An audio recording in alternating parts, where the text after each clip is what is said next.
Hi there. What we're planning to do is show an example of joinery followed by a clear example of side carpentry. The joinery part of this particular activity is going to be assembling a frame. We've got some traditional joints. We've got a mortise and tenon. We have a T-halving, a dovetail, a T-dovetail joint, and we also have a bridle joint. Okay? We're not going to use glue, we're going to assemble them dry and they're going to be held in place using screws. We might need to use a mallet just to help us push them together, or we might just be able to use the vise. We'll see as we go along.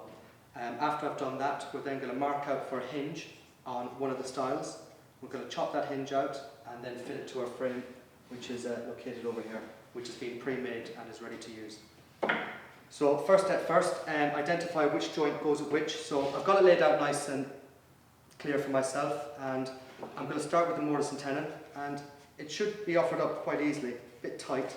So bit of space. I'm just going to gently tap that down until the joint's closed up. I'm happy with that. Next, I'm going to go on to the bridle joint. Again, it's quite a nice fit, but it's probably no harm to actually very gently tap that down. We don't want to damage either end of the other joints. I'm happy with that. And I'm now going to offer up the other two joints, halving joint and the dovetail joint. Okay, that looks pretty good actually. Phillips screwdriver, and we're going to require 2, 4, 6, 8 screws already ready for me to use.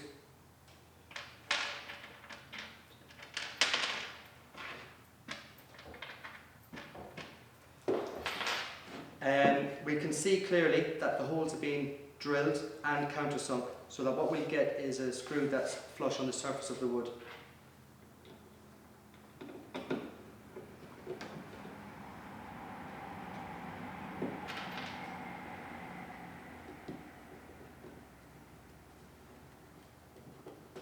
Don't over tighten them, because we're going to be using these frames quite a few times.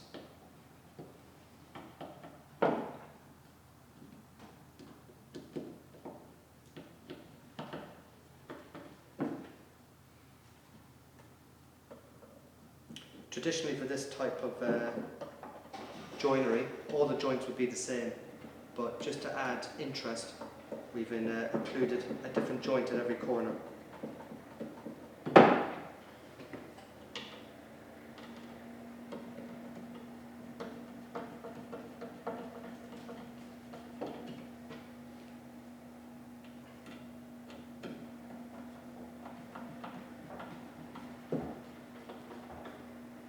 There we go. Okay, our frame has been assembled. Okay, and we can clearly see that we've got our mortise and tenon joint, our bridle joint, T-halving, and our dovetail halving. Okay, so our next task is to, using the marks, use those to identify where our hinge is going and actually chop that hinge in. So I'm going to place the frame in the vise, keep it low down so that it's good and secure.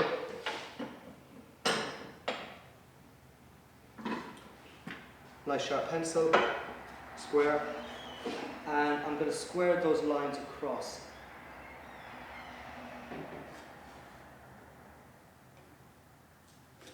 Okay, so you can clearly see, just square the lines across the edge of the stile. And I'm just going to lengthen those lines along the face of the stile. So I've got my 2 lines on the face, 2 lines on the edge.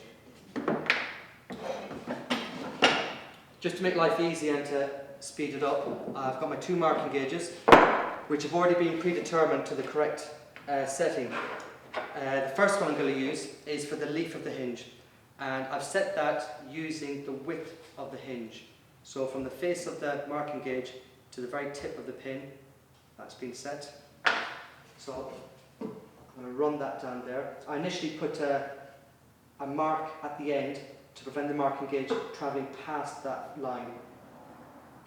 Just keeps everything nice and crisp. That's done. We can just to highlight that line, shade it in pencil. So we're finished with that. Next marking gauge, you might be able to pick it up. It's actually set very, very thin. It's actually to the thickness of the hinge and no more. So we're talking about 3 millimeters. And again, I'm going to place that pin mark at the end of the line to prevent the marking gauge from travelling forward. And I'm going to very carefully run that twice, more than enough. Again, I can highlight that just to make it easy for the eye to pick up, and I can actually shade that area just to emphasize for the camera where the hinge is actually going. Okay, so that's it. We're pretty much ready now to actually do the carpentry part, which is actually chop that hinge out. Keeping the frame below the vise so that we've got control over it. I've got a 25mm bevel chisel and a mallet.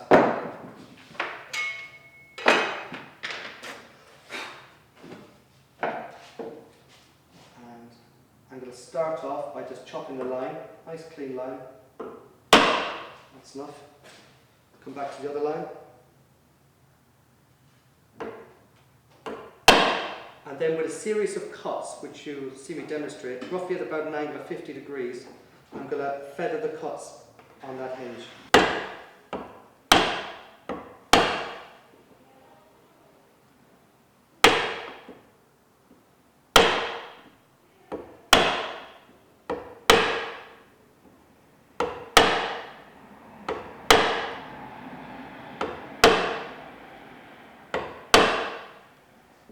And now I'm going to use the chisel to define the outside edge of the hinge.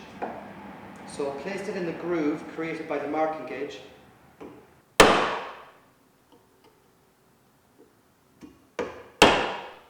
going to emphasize that hinge cut. And we're pretty much ready now to remove the waste wood. So a nice technique, always 2 hands behind the chisel. You can rest your elbow on the bench or on the piece of wood, making sure it's secure in the vise, and that almost acts like a brake on your hand for that extra control.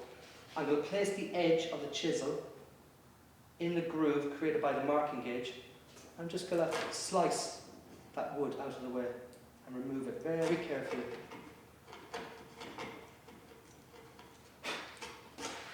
We're actually pretty close, Just a bit more.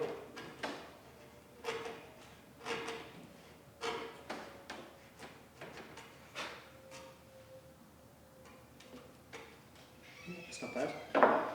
Just a little bit off that line. I can see I've left a little bit of waste wood that doesn't belong there. And again. What I'll do at this stage is just check the depth with a hinge.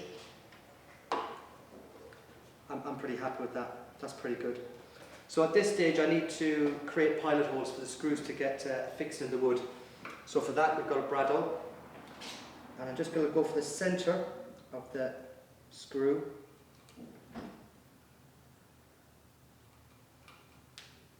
That's more than enough.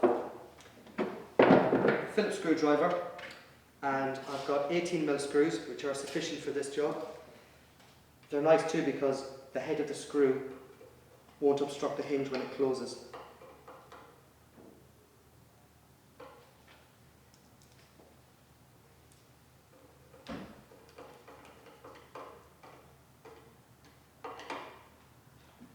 Nice one. Excellent.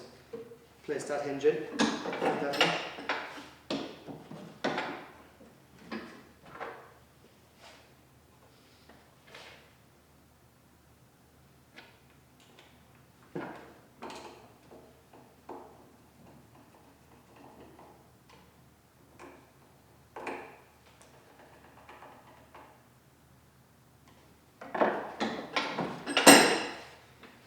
We now have a frame with both hinges attached, ready to fit into our lining.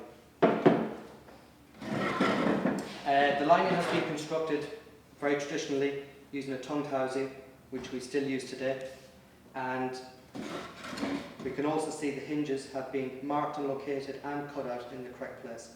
So it's a question of just actually fitting the frame inside the lining.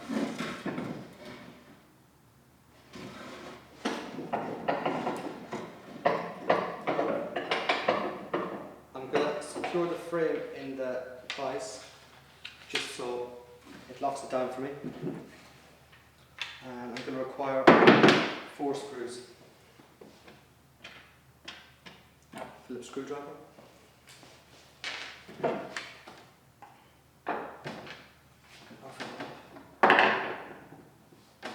Just get it started.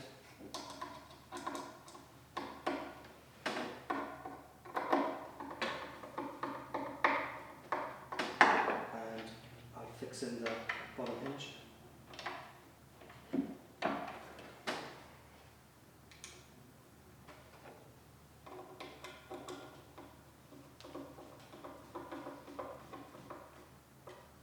I'll hold the door in place, or that frame in place, until I get the other 2 screws in.